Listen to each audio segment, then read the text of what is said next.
Hey, what's up guys? Welcome back once again। दोस्तों आज की कहानी जो एक्सप्लेन करने जा रहे हैं वो असल में दो जेल से भागे हुए कैदियों की सच्ची कहानी है। कैसे उन्होंने खुद को हर मुमकिन कोशिश के बाद उस तपते हुए रेगिस्तान में जीवित रखा। कहानी की शुरुआत होती है जहां हम एक जगह को देखते हैं जहां पर सभी लोग कुछ गड्ढों को लगातार खोदे जा रहे हैं। ऐसा सिर्फ एक इंसान नहीं बल्कि कई सारे लोग कर रहे हैं और इन्होंने कुछ ऐसी किस्म की ड्रेस पहनी है जो दर्शाती है कि शायद ये किसी तरह का जेल है जहाँ पर कोई भी फेंसिंग नहीं है, ना ही कोई गार्ड है। बस इनकी सजा ये है कि इन्हें दिन रात इन गड्ढों को खोदते रहना है जब तक नीचे पानी ना मिल जाए, जो कि मुमकिन लग नहीं रहा है। इसी में हम एक बैग नाम के लड़के को देखते हैं जो इस काम से तंग आ गया और वो जाकर वहां पर रेंग रहे एक जहरीले सांप से खुद को कटवा लेता है क्योंकि अब उसे मौत ज्यादा आसान लग रही है इस काम से। अब यहाँ से सीन शिफ्ट होता है और हम सिटी में टहलते हुए एक लड़के को देखते हैं जिसका नाम है स्टैनली।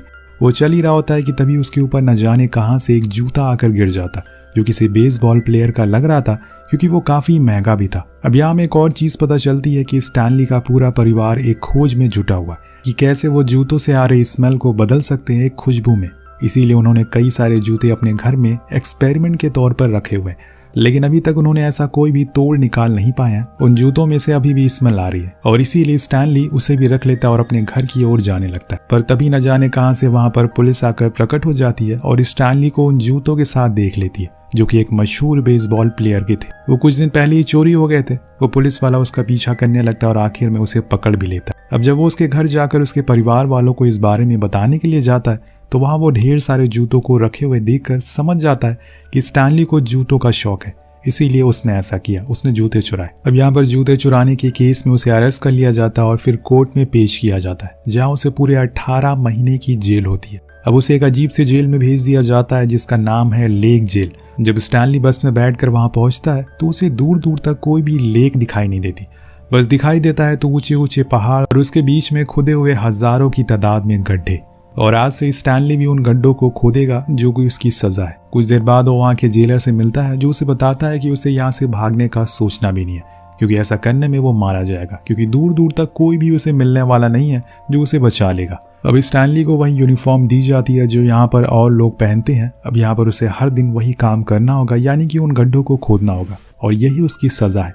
यहाँ पर एक मैग्नेट नाम का बंदा आकर उसे सब कुछ समझाता और उसे और लड़कों से मिलवाता है जो उसके लगभग उसी की उम्र के होते हैं। इसीलिए स्टैनली उनसे घुलने मुलने की कोशिश करता है लेकिन वो भी बेकार होते हैं। उनमें से एक मोटा लड़का उसे बहुत तंग भी करता है, लेकिन स्टैनली एक शांत स्वभाव का लड़का था इसीलिए वो ज्यादा कुछ कहता नहीं है, अपने काम पर लग जाता है। यहाँ हम एक और चीज नोटिस करते हैं कि सभी लड़कों के बहुत ही अजीब से नाम है जो उन्हें दिए गए हैं।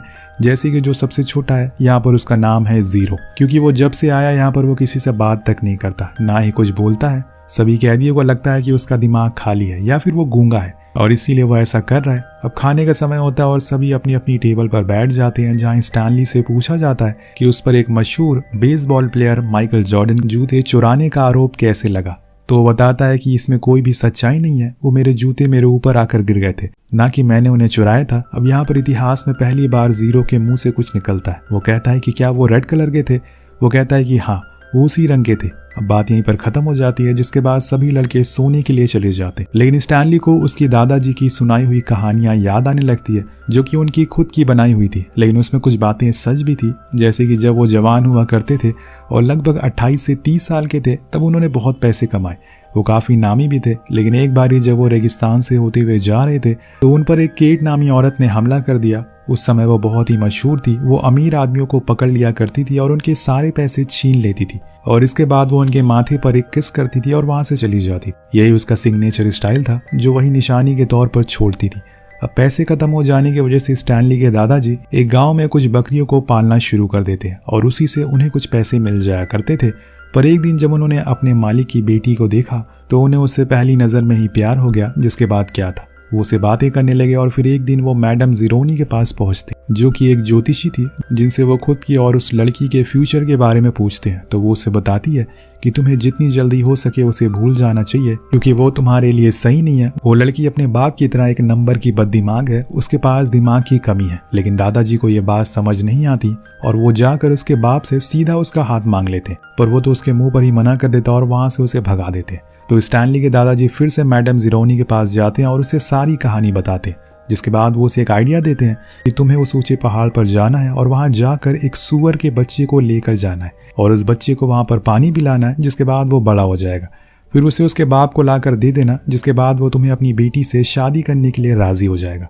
अगर ऐसा भी नहीं हुआ तो तुम अमेरिका चले जाना और वहां अच्छी जिंदगी गुजारना। वो उनकी बात को मान लेता है और चला जाता है। एक सूअर के बच्चे को लेकर वहां उसे खूब पानी पिलाता है, जिससे कि वो बड़ा भी हो जाता है। और फिर कुछ दिन बाद उस आदमी के पास लेकर आता है, जो कि उसे बहुत पसंद भी आता है। लेकिन तभी दादाजी देखते हैं कि वहां पर एक और आदमी खड़ा है, वो भी एक बड़ा सूअर लेकर आया था। अब उसकी बेटी को उन दोनों में से किसी एक को चुनना था और यहाँ दादाजी को ये देखकर गुस्सा आ जाता है कि उसकी बेटी सच में बहुत ही बुद्धू होती है। उसने उसकी जगह एक मोटे और भद्दे से आदमी को पसंद कर लिया था और इस बात से स्टैनली के दादाजी को बहुत ही ज्यादा गुस्सा आता है। वो अपना सारा सामान लेकर निकल जाते हैं अमेरिका के लिए, लेकिन यहाँ वो एक गलती कर देते हैं। उन्होंने मैडम ज़ीरोनी से किया हुआ वादा भूल जाते हैं कि जब वो अमेरिका जाएंगे तो उससे पहले उन्हें मैडम को पहाड़ पर ले जाना होगा, जिसे वहाँ का पानी पीकर वो जवान हो जाएंगी। पर उसने उन्हें धोखा दे दिया, जो कि मैडम को बिल्कुल भी पसंद नहीं आता। वो स्टैनली के दादाजी के साथ उनके आगे आने वाली सभी जनरेशन के आदमियों को एक श्राप देती है कि वो अपनी पूरी जिंदगी में एक ना एक बार जरूर बड़ी मुसीबत में फंसेंगे। और शायद वही श्राप अभी भी स्टैनली के ऊपर चला जा रहा है, आगे भी ऐसा ही चलता रहेगा। अब ये कहानी ऐसे बीच बीच में थोड़ा पास में जाती रहेगी, तो आप कंफ्यूज मत हो जाएगा। फिलहाल के लिए हम प्रेजेंट में आते हैं, जहाँ पर हम देखते हैं कि स्टैनली अब इस काम को धीरे धीरे सीख गया है। वो काम से आने के बाद अपने दोस्तों से पूछता है कि आखिर जो हम इस गड्ढों को इतने दिन से खोद रहे हैं, तो ज़मीन के नीचे कुछ है क्या। लेकिन वहाँ काम कर रहे किसी भी लड़कों को पता नहीं था कि आखिर उनसे यह गड्ढा खुदवाया क्यों जा रहा है और इसके पीछे का मोटिव क्या है। और इसके बाद वो अपने परिवार वालों को खत लिखता है और उनसे झूठ कहता है कि वो बहुत अच्छा है और इसकी यहाँ पे अच्छे से देखभाल होती है। अब एक दिन ऐसे ही जब स्टैनली अपना काम कर रहा होता है, तो उसे ज़मीन के नीचे कुछ अनोखी और बहुत ही पुरानी चीज़ मिलती है, जिसे वो बाहर निकालता है और फौरन मैग्नेट को दिखाता है। और उसे लग रहा था कि ये देखकर वो उसे कुछ दिन की छुट्टी दे देगा, लेकिन वो उसे वापस कर देता और कहता है कि जेलर को इन चीज़ों में कोई दिलचस्पी नहीं है, इसीलिए तुम अपना काम कंटिन्यू रखो। जाने से पहले स्टैनली उसे पूछता है कि मैंने सुना था कि जिस जगह पर पहले एक नदी हुआ करती थी, तो वो कहाँ। तो वो कहता है कि हाँ, और उस नदी के आसपास जितना भी एरिया था वो जेलर के दादाजी का था। यहाँ से अब कहानी 100 साल पीछे जाती है, जहाँ हम उसी नदी को देखते हैं और जेलर के दादाजी को भी, जो कि अपने लोगों के साथ एक गाँव में जाते हैं। और वहाँ पर एक सैम नाम का आदमी भी रहता है, जो कि चमत्कारी प्याज बेचता है, जिसे खाने पर किसी भी तरह की बीमारी दूर हो सकती है। वहीं उस गांव में उसे कैथरीन नाम की लड़की बहुत ही ज़्यादा पसंद थी, इसीलिए वो उसे वो प्याज मुफ्त में देता था और खुद का ख्याल रखने को कहता है। इतने में वहाँ पर जेलर के दादाजी आते हैं और कैथरीन को देखने लगते हैं। उसके साथ वाले भी उसके देखने लगते हैं, क्योंकि वो इस गाँव में सबसे खूबसूरत औरतों में से एक थी। अब कहानी प्रेजेंट में आती है और एक्सरे नाम का लड़का स्टैनली के पास आता है। उसे धीरे से कहता है कि अब से तुम्हें जो कुछ मिले सीधे मुझे ला कर दे देता, उस मैग्नेट को मत दिखाना। वो मान जाता और तभी वहां पर जेलर आता और उन सभी को पानी पिलाता है। कुछ समय के बाद स्टैनली की मॉम का लेटर आता है, जिसमें वो उसे खुद का ख्याल रखने को कहती है, जिसे पढ़कर स्टैनली स्माइल करता है और उन्हें मिस भी करता है। ऐसा करते हुए जीरो देख लेता और उसे पूछता है कि क्या तुम्हें पढ़ना आता है। वो कहता है कि हाँ। तब जीरो उसे जिद करता है कि उसे भी वो पढ़ना सिखाए, लिखना सिखाए, लेकिन स्टैनली ये कहकर मना कर देता है कि वो दिन भर काम करके बहुत ही ज़्यादा थक जाता है, इसीलिए और चीज़ करने का उसके पास वक्त नहीं है और ना ही ताकत है। अब अगले दिन स्टैनली को एक बुलेट मिलती है, जिस पर लिखा हुआ था KS, जिसका मतलब क्या है वो आपको आगे पता चल जाएगा। अब एक और भयंकर राज से भी पर्दा उठेगा कुछ ही देर में।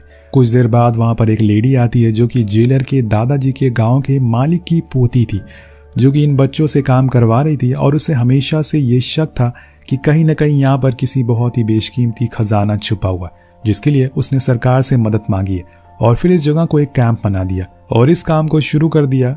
तो दोस्तों, जो बुलेट स्टैनली को मिली थी वो उसे छीन लेती है और उस लेडी को जाकर दे देता है, जिसका नाम कैथी था। वो ये देखकर बहुत ही ज़्यादा खुश होती है और उसे एक दिन की छुट्टी मिल जाती है, यानी कि मैग्नेट ने झूठ कहा था, यहाँ पर कुछ ढूंढने पर एक दिन की छुट्टी ज़रूर मिलती है।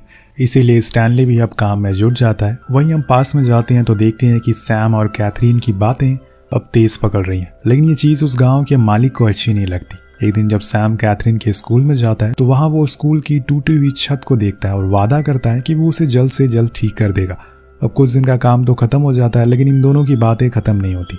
एक दिन जब वो स्कूल बंद करके घर की ओर आ रही थी तो वहाँ पर गाँव का मालिक आ जाता है और उसे प्रपोज करता है, लेकिन कैथरीन उसके मुंह पर मना कर देती है और फिर उसी रात वो आदमी उन दोनों को किस करते हुए देख लेता। जिसके बाद क्या होना था वो उसके पूरे स्कूल को जला देता है और जब ये कैथरीन देखती है तो फौरन पुलिस के पास जाती है। लेकिन वो भी उन लोगों से मिला था और उसे कहता है कि अब तुम्हारा आशिक भी कुछ ही देर का मेहमान है।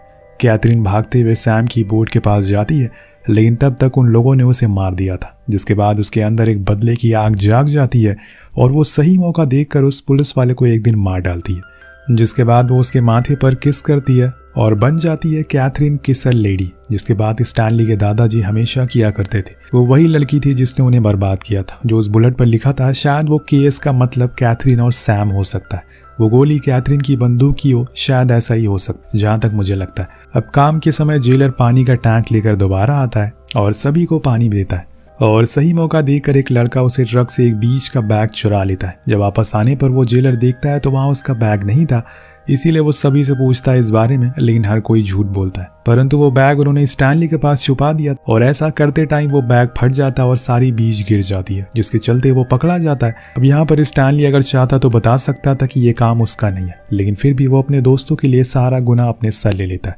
जिसकी वजह से जेलर उसे लेकर कैटी के पास जाता है उसकी शिकायत करने के लिए। लेकिन वो तो उल्टा उसे ही डांटना शुरू कर देती है कि तुम इसे यहाँ पर क्यों लेकर आए, इतनी देर में ये कितनी गहराई तक खोद लेता। जाते समय स्टैनली की नज़र वहाँ लगी एक न्यूज़पेपर कटिंग पर पड़ती है जो कि किसर केट के बारे में होती है। उसे हल्का फुल्का कुछ याद तो आता है, लेकिन फिर वो बाहर आ जाता है जहाँ पर उसका दोस्त उसका हीरो जैसा वेलकम करता है, क्योंकि उसने उनके लिए खुद को कुर्बान किया। वही जरूर से कहता है कि आज से मैं तुम्हारे लिए गड्ढा खोदूंगा। तो स्टैनली कहता है कि ठीक है, उसके बदले में मैं तुम्हें पढ़ना सिखाऊंगा। तब उसे याद आता है कि जो उस दिन एक चीज़ उसे मिली थी वो असल में कोई बुलेट नहीं बल्कि किसर कैथरीन की लिपस्टिक थी, जिसके ऊपर केएस लिखा हुआ था। इसके बाद वो जीरो को पढ़ाने लगता है और उस समय जब कुछ देर के लिए ब्रेक दिया जाता है सभी को, तब जीरो बताता है कि उसका असली नाम जेरोदी है और वो एक अनाथ है। जब वो छोटा था तो उसकी माँ उसे एक पार्क में छोड़कर चली गई। ब्रेक खत्म होने के बाद सभी लड़के फिर से काम पर लग जाते हैं और इसी बीच स्टैनली की एक लड़की से लड़ाई हो जाती है। वो उसे बहुत मारता है, लेकिन इतने में वहां पर कैथी आ जाती और कैथी और मैग्नेट दोनों उन्हें छुड़ाते हैं। तब वो लड़का कैथी को बता देता है कि स्टैनली असल में अपने फ्री टाइम में जीरो को पढ़ना लिखना सिखाता है, जो सुनकर वो दोनों उसे बहुत सुनाती हैं। तो स्टैनली कहता है कि वो एक होशियार लड़का है और उसे पढ़ना लिखना आना चाहिए।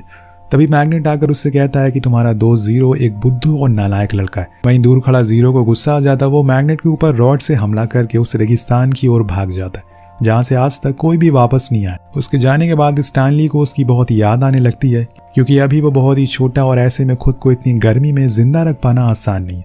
उसे अपने दादाजी की कहानी फिर से याद आती है जिसमें उन्होंने उसे बताया था कि जब वो कैथरीन के हमले के बाद अकेले पड़ गए तो उन्होंने इसी रेगिस्तान में अकेले 16 दिन बिताए। तब उन्हें एक गॉड फिंगर नाम की जगह मिली जहां पर उन्होंने अपना दिन काटे और रात गुजारी। अगले दिन जब स्टैनली सोकर उठता है तो उसे कैसे भी करके अपने दोस्त को बचाना था, इसीलिए वो एक प्लान बनाता है और जेलर जब पानी देने के लिए आता है तो वो उसकी कार को चुरा लेता है और लेकर भागने लगता है, पर ज्यादा दूर तक जा नहीं पाता और वो जाकर एक गड्ढे में गिर जाती है। पर स्टैनली वहां से भागने में कामयाब हो जाता है, लेकिन अब यहाँ पर उसका इम्तिहान शुरू हो गया था। उसे अपने फैसलों को सही लेना होगा, एक गलत फैसला और उसकी यहाँ पर मौत हो सकती है, क्योंकि इस बीहल में उसे जहरीले सांप, छिपकलियां और हर मोड़ पर मिलेंगी। इसके बाद वो अब चलना शुरू करता है और कुछ ही दूरी पर उसे एक पलटी हुई नाव मिलती है जो किसी और की नहीं बल्कि सैम की थी, क्योंकि उसके अंदर हमें जीरो भी मिलता है जिसके हाथ में उसे कुछ बॉटल दिखती है जिसके अंदर स्पेशल वही पिकल था जो कैथरीन सैम को दिया करती थी। पर अब वो सड़ चुकी है, लेकिन दोनों फिर भी उसे खा लेते हैं। अब दोनों आपस में बात करते हैं जहां जीरो अपना ओरिजिनल नाम बताता है जो कि था जेरोधर, जैसे कि मैंने आपको बताया था। अब आप लोग सोच रहे होंगे कि कहीं ये मैडम जीरोनी के खानदान का तो नहीं है। जी हाँ, आपने सही सोचा, जीरो वहीं से बिलोंग करता है, पर इस बारे में अभी ना तो उसे पता है और ना ही स्टैनली को। दोनों को कुछ दूरी पर एक पहाड़ दिखाई देता है जिसका नाम गॉड फिंगर है। ये है वही पहाड़ जहां पर स्टैनली के दादाजी ने अपने 16 दिन बिताए थे। इसके ऊपर वही पानी बहता है जिसके बारे में मैडम जीरोई ने बताया था और सैम को वहीं से अपनी चमत्कारी प्याज भी मिला करती थी। अब जीरो पहले उस पहाड़ पर चढ़ जाता है, फिर स्टैनली भी ऊपर चढ़ने लगता है, लेकिन उसका हाथ छूट जाता है और वो नीचे गिरने वाला होता है, लेकिन जीरो उसकी जान बचा लेता है। पर इसमें उसके हाथ में काफी चोट लग जाती, पर वो फिर भी अपने दोस्त को गिरने नहीं देता। दोस्तों, आपकी जिंदगी में भी कोई ऐसा इंसान होगा जिसे आपकी मुलाकात एक इत्तेफाक होगी, लेकिन अब वो आपका बेस्ट फ्रेंड बन गया होगा। अगर ऐसा कोई है तो नीचे कॉमेंट करके जरूर बताएगा। अब कहानी आगे बढ़ती है। पूरे दिन चलने के बाद जीरो थक जाता है, उसके अंदर अब चलने की ताकत नहीं बचती, इसीलिए स्टैनली उसे अपने कंधों पर बैठा लेता और लेकर चलता है। दोनों को ही नहीं पता कि उनका बहुत ही पुराना रिश्ता है।